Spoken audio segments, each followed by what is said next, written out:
Coming up on 2020 on ID, a big mansion with a dark secret. A brilliant wife and devoted mother fleeing her enraged husband, covered in blood and nearly dead. It was like out of a horror movie. But not just any husband, a West Wing power player, legal advisor to presidents. The world saw his fame.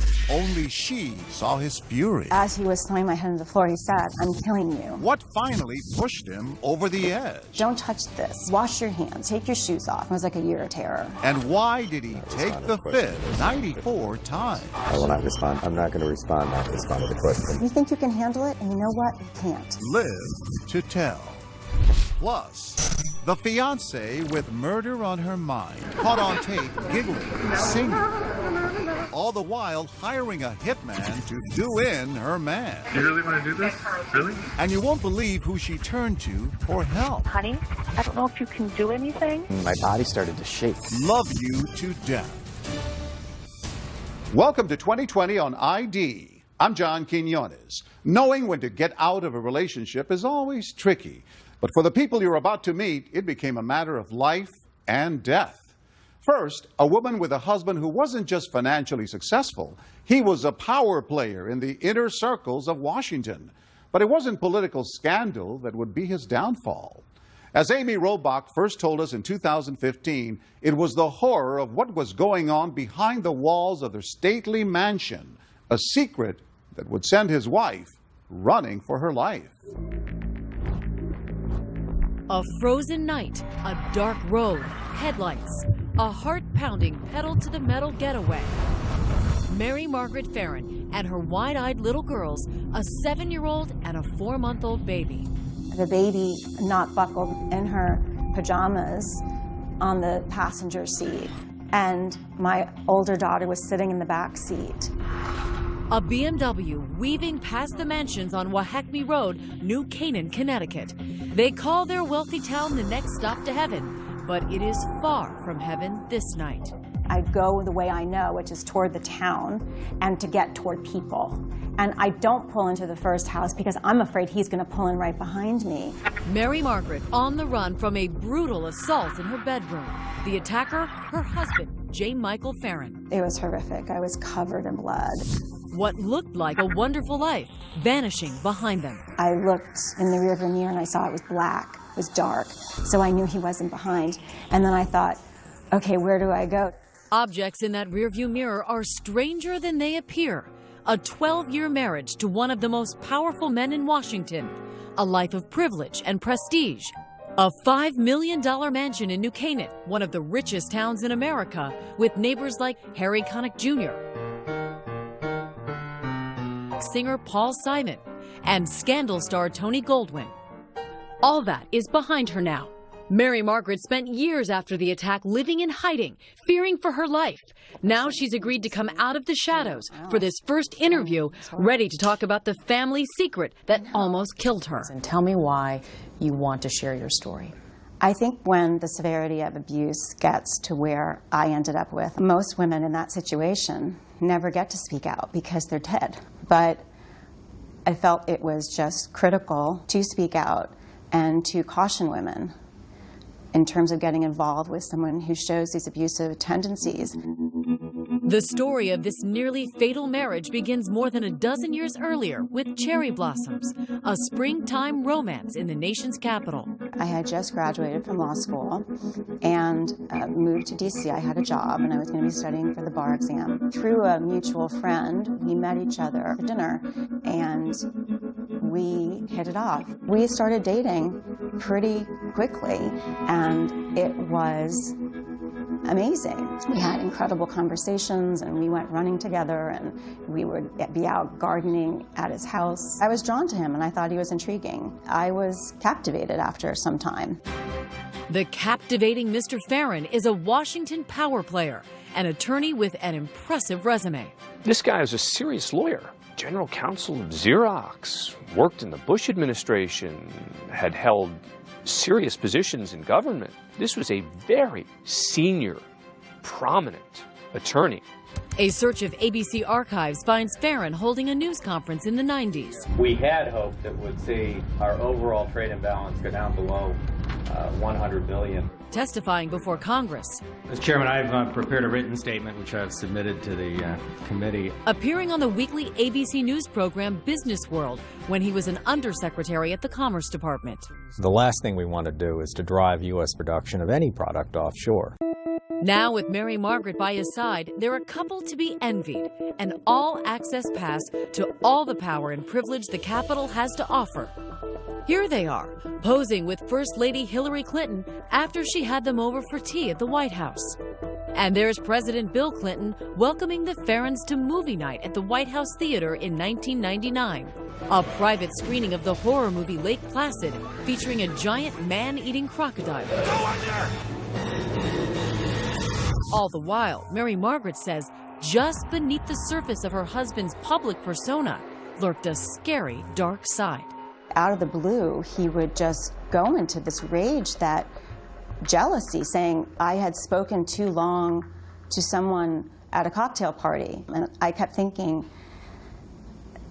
well, he's just insecure because of our difference in our age. He's 13 years older than I am. And things do get better, or so it seems. Things all of a sudden went really smoothly. But in hindsight, what I realized is that I had completely altered my behavior. I didn't go out with girlfriends. I made sure that I was reachable at all times. I never stood too close to anyone at a cocktail party. I made sure I was attentive to him. And so you become so well-behaved in his eyes, and things are really calm. And what was your wedding day like? It was horrible.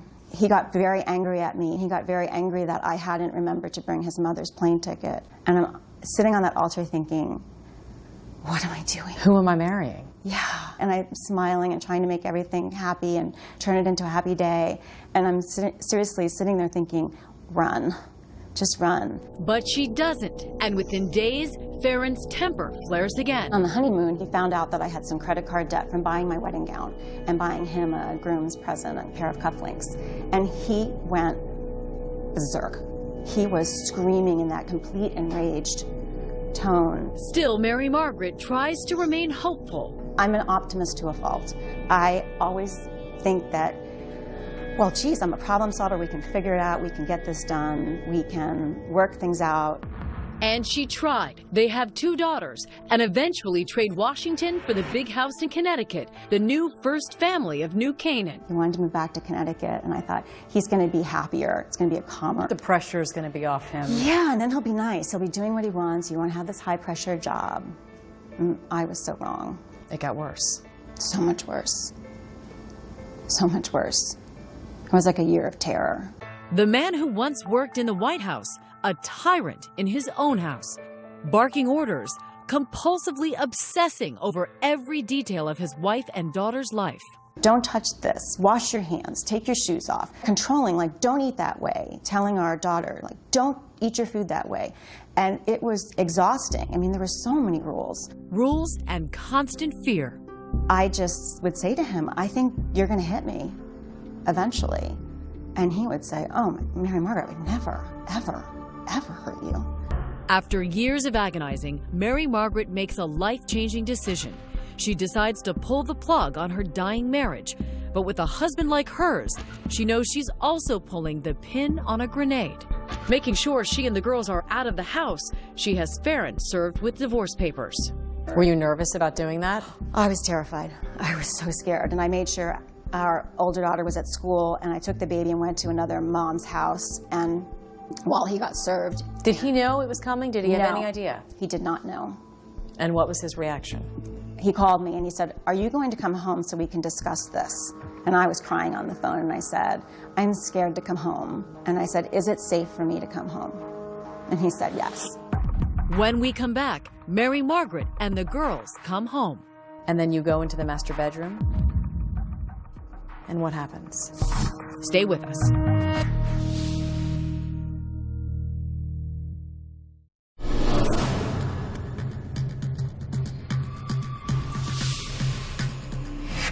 At the $5 million Farron Mansion in New Canaan, Connecticut, trouble is brewing as surely as another winter storm. Mary Margaret Farron is increasingly worried about her husband's tantrums and explosive anger. Yes, lay in the bed. J. Michael Farron had risen to the highest levels of government, Senator, we need an effectively funded... negotiating international trade agreements at the Commerce Department, representing the president on legal matters, general counsel at Xerox. His career a brilliant success, but his marriage a miserable failure. He would always threaten to, like, I'm going to ruin your career, or I'm going to, embarrass you. And in terms of calling people I know at your firm or things, or as you're sitting there at a client dinner, which I went to very few of because it was so difficult, and your husband is robo-dialing you, and people can hear him screaming through the phone, and it's embarrassing. What did he say to therapy? No. He said, I'm proud of who I am. He said, I'm not going to go talk to somebody. I like who I am.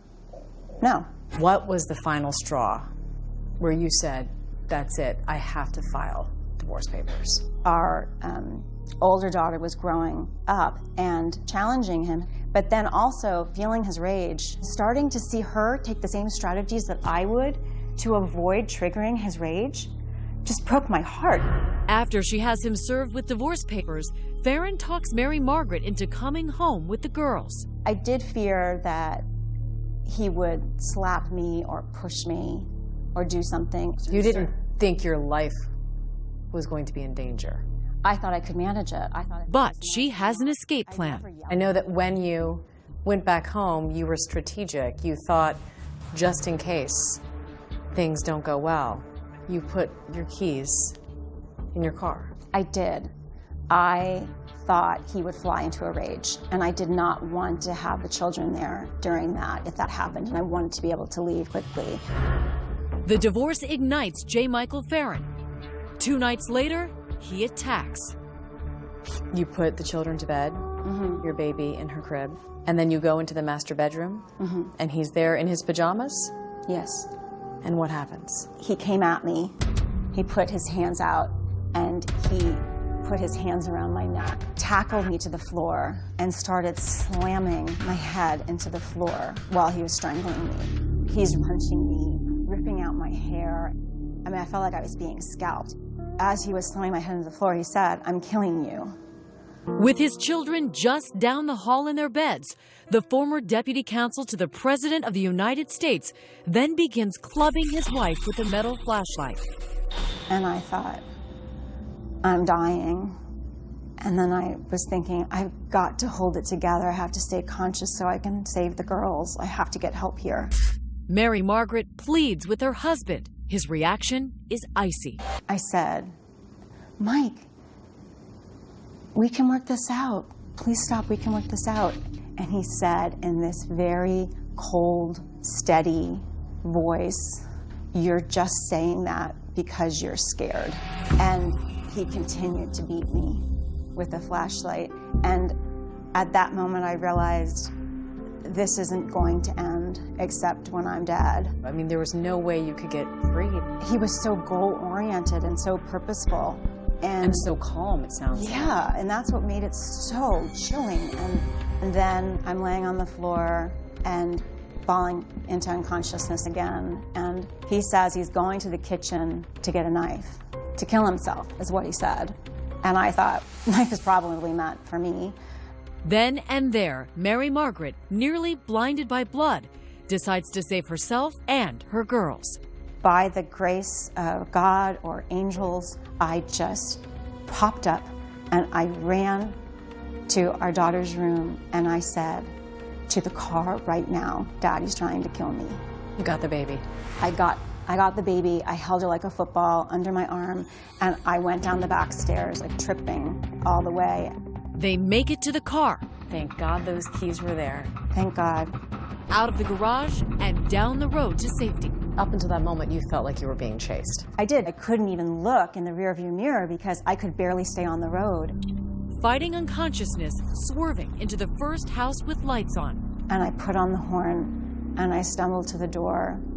And that incredible family that lived in that house, they opened the door and I said, my husband tried to kill me and my daughters are in the car. And then I just collapsed inside the door.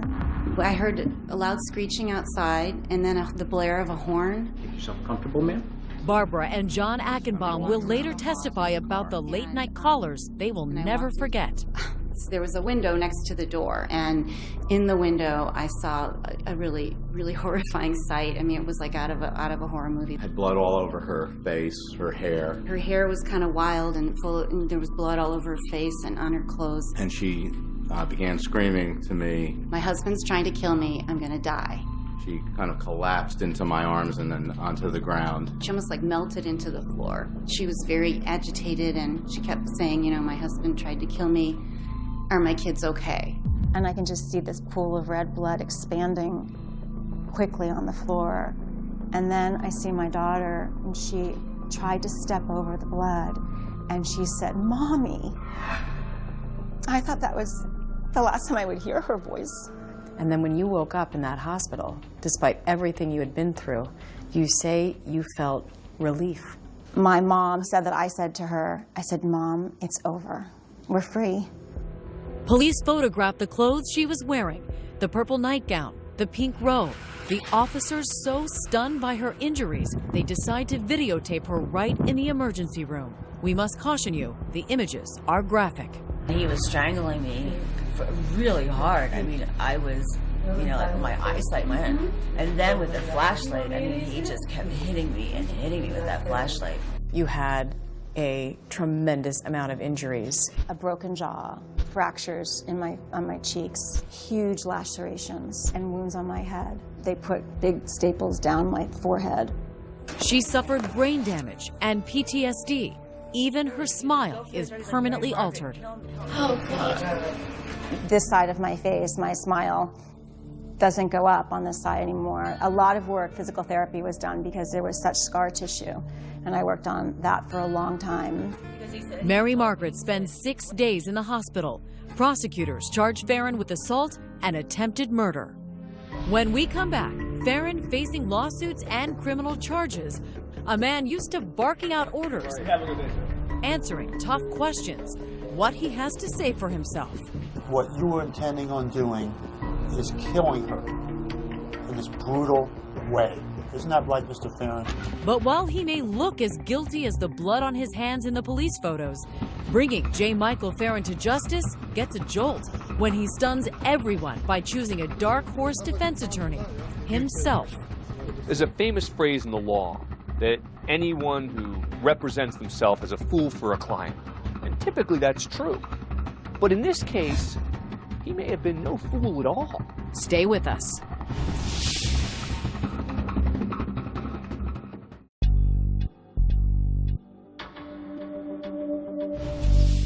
The Farron Mansion in New Canaan, Connecticut stands vacant, an empty monument to a marriage and a lifestyle that seemed charmed until it all ended in violence. The family gone, the secrets out. Now to the former White House lawyer charged with trying to kill his wife, Michael Farron. Return to that former White House lawyer charged with trying to murder his wife. That high-powered lawyer is facing criminal charges of attempted murder and first-degree assault. Mary Margaret Farron is in hiding with their daughters, one 7, the other just an infant, recovering from a terrible beating from her husband, as she tells police the night of the attack, afraid he'll come back to finish the job. I'm convinced if he gets out, he's going to try and kill me and the girls. Her abuser, her husband, is not hiding. He's not even in jail, out on $750,000 bond. The lifelong Washington bureaucrat now causing gridlock in the legal proceedings against him for 5 long years. It was absolutely terrifying. My older daughter, she just was so worried I was going to be killed. We lived in hiding. Farron, the Clarence Darrow of delay, filing motions, winning continuances, provoking an astonishing 68 court appearances, slowing not only the criminal case against him, but also a civil lawsuit brought by his now ex-wife, Mary Margaret, suing him over the terrible beating he had given her. I have lasting injuries from the attack.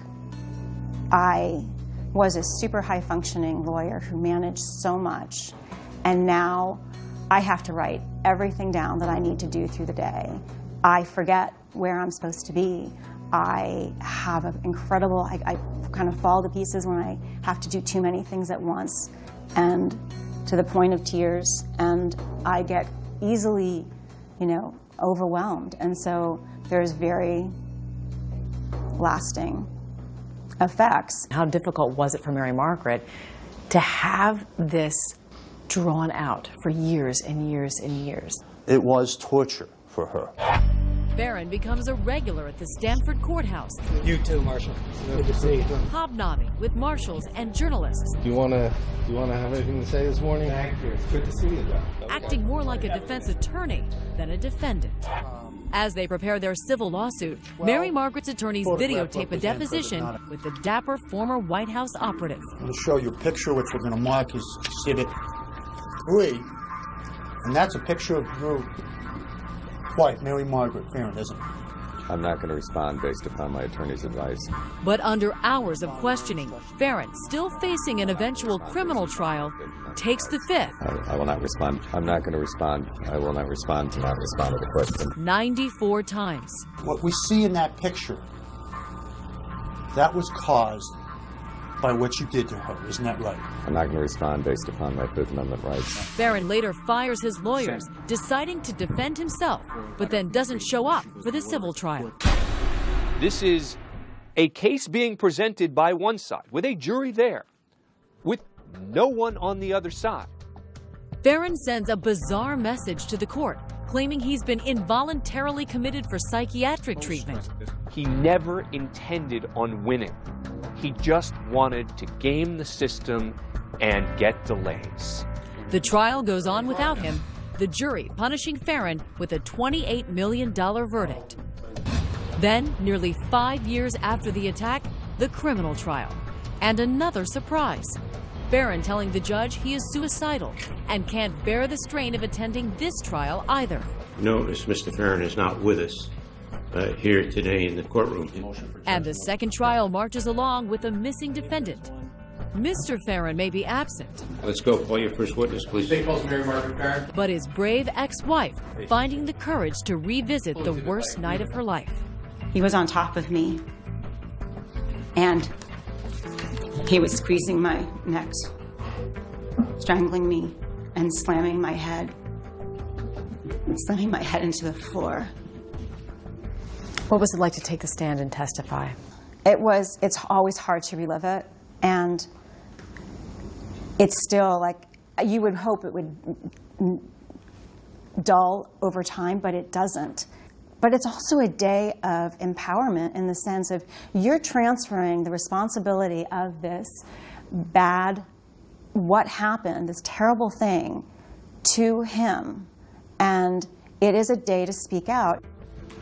Sir, I want to show you some markers dated Exhibit 37 for identification. The peak moment of excruciating drama, she peers into an evidence bag. You see the horror in her eyes. That's the flashlight Mr. Barron, the defendant, used to beat me. Good afternoon, Your Honor. Good afternoon, all. You may be seated. It doesn't take the jury long, just a day. All right, gentlemen, I've received a note from the jury. We have reached a verdict. Barron, like it or not, ordered into court on Judgment Day, forced to listen to the verdict.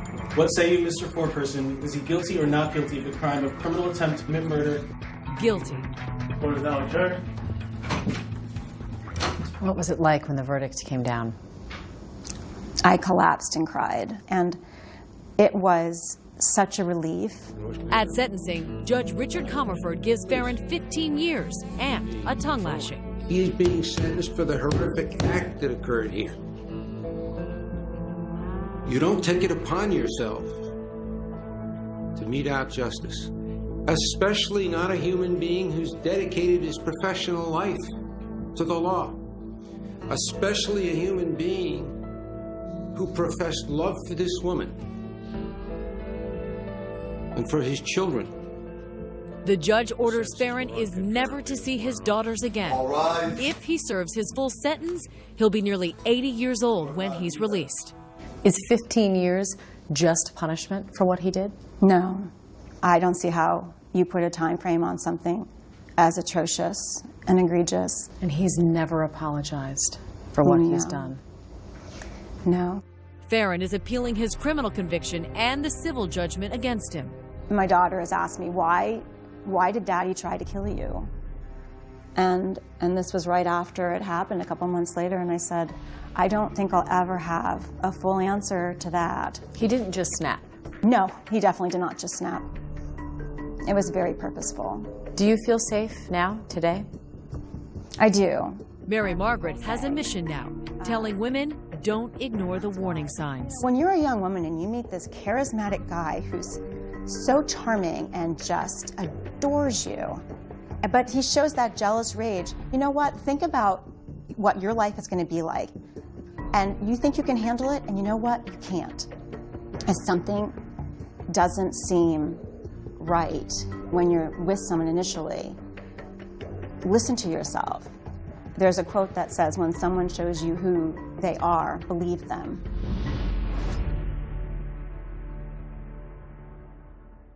As of 2015, Michael Farron continues to appeal his criminal conviction and civil judgment. Mary Margaret Farron reports that she and her daughters are doing well, but she is still coping with the physical effects of the attack. She has begun volunteering for groups that support survivors of domestic violence. Coming up, a fiery relationship headed for trouble. When it was good, it was really good. And when it was bad, it was bad. But if she has her way, it's about to get a whole lot worse. Just do it. Walk quickly in. Stay with us.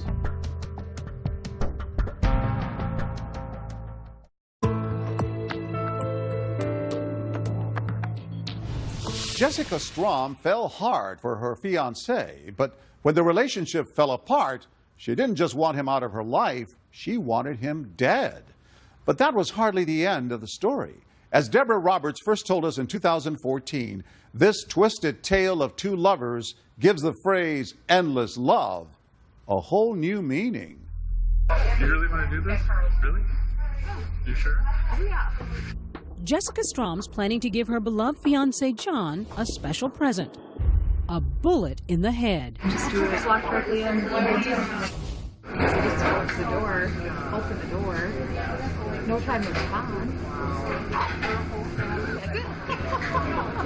Don't be fooled by the flirtatious laughter. This meeting is dead serious. So I said, it. You can have a taste of some nuts for one. She's talking about the man who's supposedly stolen her heart, John Shelfeffer, a former district attorney and now successful lawyer in the quaint town of Wausau, Wisconsin. A doting father of 3 children, John was divorced and looking for a second chance at love when he walked into this bar.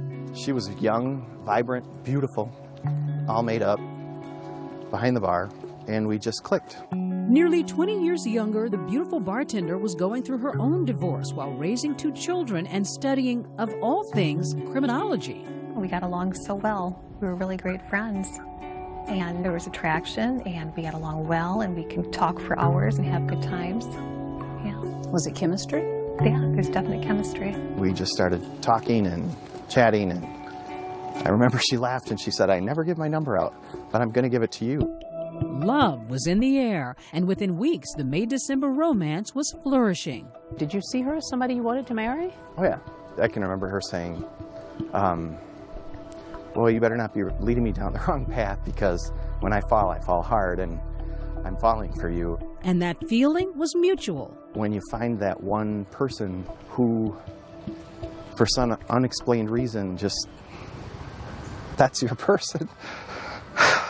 The betrayal still so raw. Scars from a relationship that ran hot and cold. When it was good, it was really good. And when it was bad, it was bad. The good times included romantic nights, even a trip to Disney World for the blended family. The bad times, the kind of stuff you see on reruns of Cops. She doesn't have an off switch. Like, she won't stop. There was some jealousy and some control issues. On whose part? On his part. But John says the problem started with Jessica's volatile temper. How abusive was she? If you can think it, she's probably done it to me. Stomping on my foot, with a high-heeled spiked shoe, punches to the face. He says her weapon of choice was a restraining order. She filed several after heated arguments. Jessica owns up to some of those vicious fights. I did stab the sofa in the house. I grabbed a knife and I said to him, I said, if you do not give me my car keys and let me leave, I'm going to slice this couch. I just did a slice and then he screamed, he threw my keys at me, and I said, thank you. And yet, despite all the drama, the relationship endured. Jessica even moved in with her kids. John, you're a lawyer. You've worked in areas of domestic abuse. Why didn't you just quit this relationship? Because I loved her. We have such a strong bond of love, as crazy as that sounds, that we would continue to stay together. You know, it was pure. Pure, maybe. Bizarre, definitely. After yet another restraining order hearing, a smitten John actually popped the question to Jessica in front of the judge. He proposed to me on his knee at a court hearing. And a court hearing? He had a restraining order I had filed. And you had filed a restraining order against him? Yes.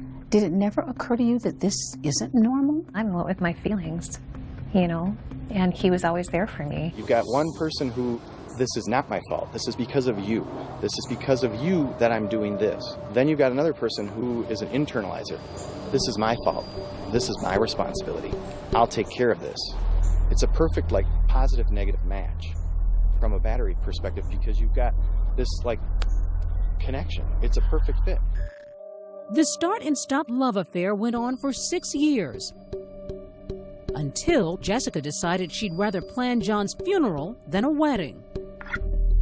Her chosen hitman, a former classmate from, get this, a criminal justice class she'd just taken. After initially turning Jessica down flat, the man we'll call Alex goes to police. Enter Wausau detective Jennifer Holtz, who took us back to where that first conversation went down. They sat here and she sprang it on him. Would you kill somebody? Right. Would you ever consider killing someone? And he said no. Was he completely blown away by the proposition? Did he say? He was, yeah. Of course, he had gone through criminal justice courses with her. But police needed proof that it was a serious murder-for-hire plan. We had him call her, and he said, hey, I wanted to talk to you about last night. Well, I just kind of wanted to talk about what we had talked about yesterday a little bit. Oh, no. Yeah, okay, that's okay. Yeah, I figured you wouldn't want to. This was something she didn't want to discuss on the phone. That was a red flag to us that, okay, this is real. A serious threat. Right. On the call, the two make a plan to meet later that night at this diner in downtown Wausau to discuss the plot face-to-face. So this is where they came for the sting? Correct. And where did they sit? And we had them set up in a booth right here. That's Detective Holtz on the video, angling the secret recording device just so, minutes before Jessica arrives. I didn't know if you wanted to order something or not. And the sting is on. So how's it going? Cold. I know. After some small talk about Wisconsin's winter weather, it's down to the murderous business at hand. Okay, well, I'm listening. I don't know if you're willing to take the amount of money that I want to do this. Probably not, because I probably don't have that amount. Probably not. If you say like $50,000, I would have that. Could you do 25? No. You can do it for 1,000. For how much? 1,000. I think so. She offered up $1,000 and she leaned into him flirtatiously and then also offered sex. Could she really have been serious? I think in her mind that she thought that $1,000 and sex was going to be good enough for him. She goes even further, happily detailing how to get the job done. He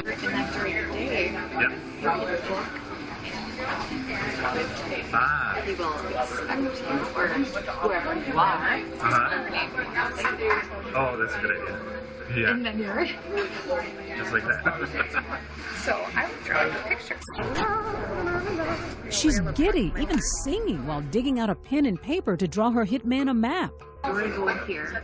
It's here. This is his home office right here, directly connected to the garage. And while he's sitting there, then you can just do it. We told him give her an out. In fact, he asked her that several times. Are you serious? Are you sure about this?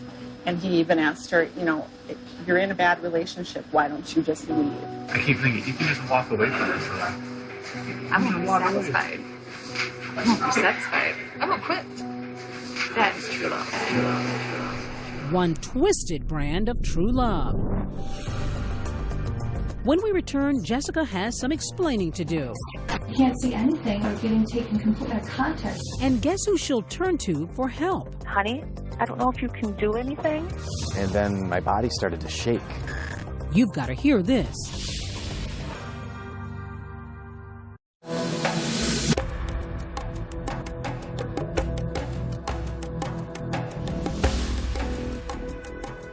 In picturesque Wausau, Wisconsin, single mom Jessica Strom has just sealed a deadly deal, offering a 24-year-old former classmate $1,000 and a promise of sex to kill her fiancé, John Shelfeffer.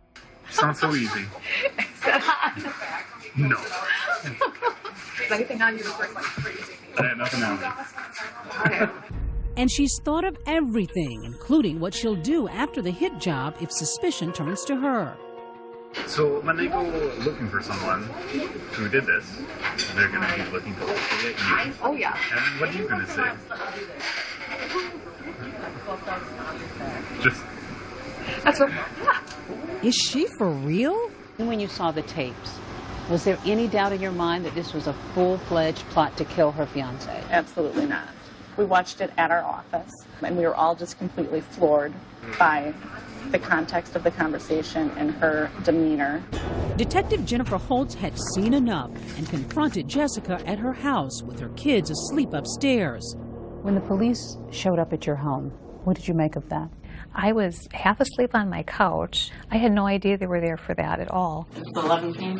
I have no meat on, thanks. Did she think she was in trouble when you showed up? Initially, I don't believe so. I don't think it occurred to her that we had taped the entire conversation between her and Alex. I've been with John for 7 years, and he's done things to me, and I've done things to him too, but it's not like we want to literally kill each other. Well, you seem like a very smart girl. Enough to realize that your entire conversation was recorded. Mm-hmm. And what you're telling is not true. And when you learned that the conversation had been recorded? Then it came back to me that, oh, okay, this makes sense why they're here. But at the same time, it wasn't real that it was happening. Jessica tells investigators she thought the meeting with Alex was about something much more mundane, murder, saying she was hoping her tech-savvy former classmate could help her sort out Wi-Fi problems. I asked him, you know, can you help me with this internet? And he's like, oh, sure. How did the idea of killing John even come into the conversation? He was frustrating me that earlier that week. But I do know that I said something like, well, you could kill him if you wanted to. But I've seen the tape, and nowhere on there do you talk about the internet. It was all talked about before, and that's what I had believed. That's why I was beating him for. So you're saying this was all a big misunderstanding? Yes. Yes. And Even though you offered money to someone, gave your fiancé's schedule, drew a map of his house. Yeah, he knew it wasn't serious. Certainly, you're not joking when you begin to draw maps and make comments about how now your fingerprints are on this map. Never. I love that man, and I would not kill him. No. But yet you're asking this guy to do it. I know, it sounds so bad. What did you think about the idea that she wanted to have you killed? At first, I didn't believe it. I thought it was a joke. And then my body started to shake. After he calmed down, John watched this video of his soulmate plotting to end his life. Take 3 minutes. What do you feel when you look at that tape of yourself? I feel taken advantage of. You feel taken advantage of? I feel taken advantage of. I Even really though do. you're the one who's leading him. He actually led to the conclusion of it all. He's carrying on the conversation. I'm just kind of nonchalantly laughing and singing. But to even come up with a price, $1,000 plus Yeah, sex. That's nuts. To kill the It's- man that you love? That's nuts. That's crazy. And, you know, unfortunately, I'm sitting here as a product of that. Here, meaning the Marathon County Jail, where Jessica has been collecting her thoughts since that night police came knocking. Scared and alone behind bars, she reached out to the one person she knew would answer. I called John first. He was my first call. Honey, Why are you in jail? I'm in here because I said to somebody that I wanted to kill you. I said it as a total joke. I don't know if you can do anything. I don't know that it's in my place to help you. Okay, I what can you recommend that I can do, honey? I'm not getting involved. I am staying out of it. You need to call your attorney. But these days, John's had a change of heart. Next day she calls and says, you need to help me. This isn't real. You know, and 6-7 months later, I come to the conclusion that is the truth. So you don't think she intended to have you killed? No. Though John may not have believed his life was ever on the line, a judge did. It's a serious crime. Jessica accepted a plea deal for solicitation to commit first-degree intentional homicide. That will keep her in prison for at least 3.5 years. At her sentencing hearing, she blamed who else but John. I stayed doing what I was always doing, trying to please John. John physically abused me. I'm afraid he will not leave me alone. Do you wish you hadn't planned John's I didn't murder? plan. I did not plan it at all. Never. I shouldn't have said those things. But after all the sex, lies, and that videotape, after all the 1,000 reasons why this affair should have ended long ago, the two ill-fated lovers still feel that spark. Do you still love John? Very much. Very, very much, with my whole heart. I do love Jessica to this day. Still? To this day. In spite of everything? Because I attribute her negative behaviors to mental illness. Do you still want to be with her in the future? I would say, yeah. And believe it or not, Jessica's also leaving that door open. And when you leave prison, will that relationship ever resume again? Probably not. Probably not. Yeah. Oh, that crazy thing called love. If you love someone in your heart, you know, how can you make those feelings go away? As of 2015, Jessica Strom is still serving her sentence. John Shelfeffer says he's focusing on his children and work and thinks his relationship with Jessica is finally over. I'm John Quinones. Please join us next time for another edition of 2020 on ID.